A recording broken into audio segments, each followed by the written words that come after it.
नमस्कार, स्वागत है आपका क्यू वाइव नेटवर्क पर। मैं हूं नीलू व्यास और हमारा खास कार्यक्रम एंगल 360 में आपका स्वागत है। आज बात करते हैं चीनी घुसपैठ के मामले में। अगर आपने मेन स्ट्रीम चैनल्स अगर देखे हो तो जितने भी मेन स्ट्रीम चैनल्स हैं और उस पर जो आर्मी के जो ऑफिशियल्स जाते हैं वो सरकार की सिर्फ गा रहे हैं, यानी कि सरकार की तारीफों के पुल बांधे जा रहे हैं मेन स्ट्रीम चैनल्स पर। आप किसी भी आर्मी ऑफिशियल से बात कर लीजिए, वो आपको असली पिक्चर नहीं बताएगा कि सरकार की नीतियों में क्या खामी है। आखिर लाइन ऑफ एक्चुअल कंट्रोल पर इस तरीके के ट्रांसग्रेशंस क्यों हो रहे हैं, क्या कर सकती है आर्मी, क्या कर सकते हैं डिफेंस फोर्सेस। लेकिन आप आर्मी ऑफिशियल्स को अगर आप देखेंगे तो वो कह रहे हैं कि नहीं, ये तो बहुत ही कॉम्प्लिकेटेड सिचुएशन है, सरकार जो कर रही है वो ठीक कर रही है, बॉर्डर इंफ्रास्ट्रक्चर पे काफी इन्वेस्ट कर रही है। लेकिन आपको सही सिचुएशन, सही नीति पर बात करने वाले कम ही लोग मिलेंगे। आज हमारे साथ एक ऐसे व्यक्ति जुड़ रहे हैं जो आपको जो यथास्थिति है और बिल्कुल बेबाक होकर वो बताएंगे। आज हमारे साथ बहुत जाना माना चेहरा है आर्मी ऑफिशियल्स में, अगर आप कहें तो मेजर जनरल डॉक्टर यशमोर इस समय हमारे साथ जुड़ रहे हैं। डॉक्टर यशमोर का एक यूट्यूब चैनल भी है, पर्सनालिटी डेवलपमेंट कराते हैं, एकेडमिक्स में भी उतने ही इन्वॉल्व हैं जितने की एक सेलिब्रेटेड और डेकोरेटेड ऑफिसर रहे हैं।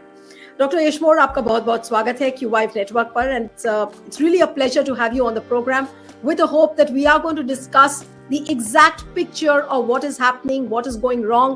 सरकार देखिए, सरकार कोई चर्चा नहीं चाह रही है इस मुद्दे पर, लाइन ऑफ एक्चुअल कंट्रोल पर किस तरीके की जो घुसपैठ हुई है, क्या असलियत है, न सरकार से पता चल रहा है। और जो आर्मी ऑफिशियल्स आपको मेन स्ट्रीम चैनल पर मिलते हैं वो सिर्फ सरकार की गाते हैं।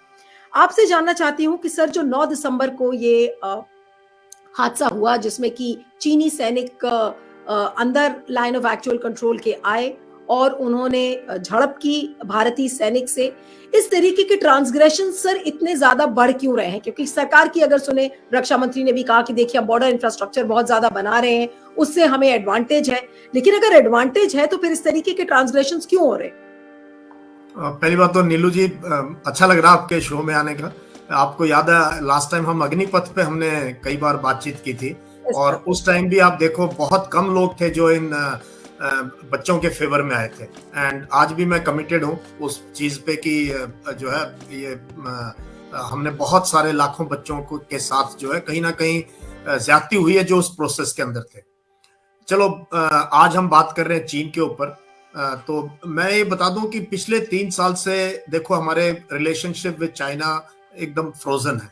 मतलब देखो, सेनाएं लड़ती हैं बॉर्डर के ऊपर, लेकिन उनको बड़ी पिक्चर कभी पता नहीं होती है। बड़ी पिक्चर हमारे डिप्लोमेट्स को पता होती है, पॉलिटिकल लीडरशिप को पता होती है, और ये उनका काम होता है। आप 71 वॉर की बात देखो, जब की सिचुएशन थी, अभी मैं कई सीरीज कवर की 71 वॉर पे, मौका मिले तो आप देखना मेरे यूट्यूब चैनल पे कि क्या कारण था पाकिस्तान का सरेंडर होने का, कैसे हमारी डिप्लोमेसी ने जो है फोर्सेस को वो मौका दिया कि जाओ, आपके पास विंडो है, we will protect you from other thing. तो आप देखिए इंदिरा गांधी के जो ट्रिप्स थे फॉरेन कंट्रीज में, फॉरेन मिनिस्टर की किस तरह हमने एक माहौल बनाया कि भाई and we were able to liberate Bangladesh.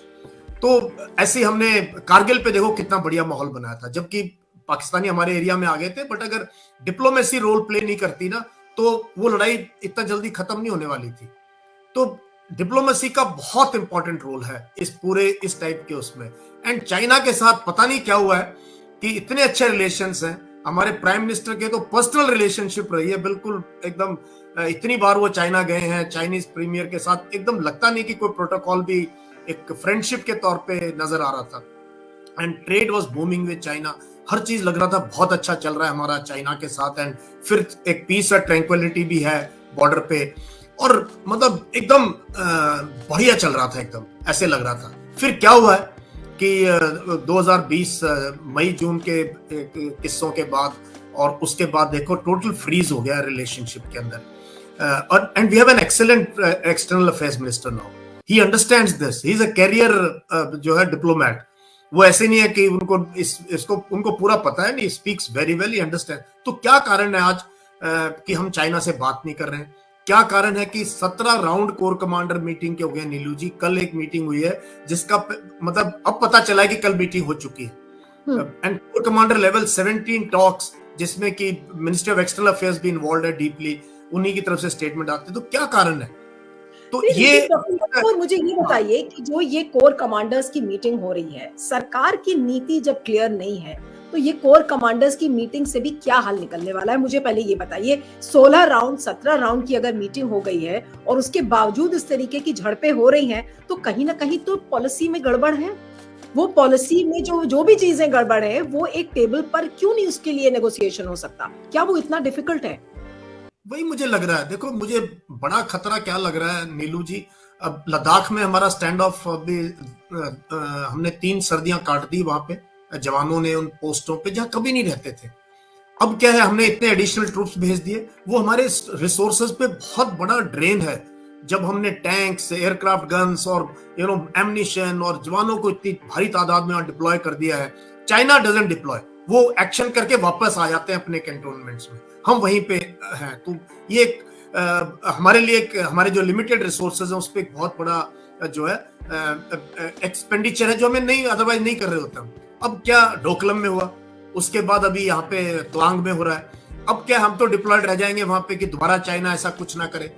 तो ये जो चीज मुझे ये बड़ा खतरा लगता है कि कहीं ये लाइन ऑफ एक्चुअल कंट्रोल, जो पीस और ट्रैंक्विलिटी की लाइन रही है, जिसमें आज तक गोली नहीं फायर हुई है, क्या वो लाइन ऑफ कंट्रोल में तब्दील तो नहीं हो जाएगी आगे जाके?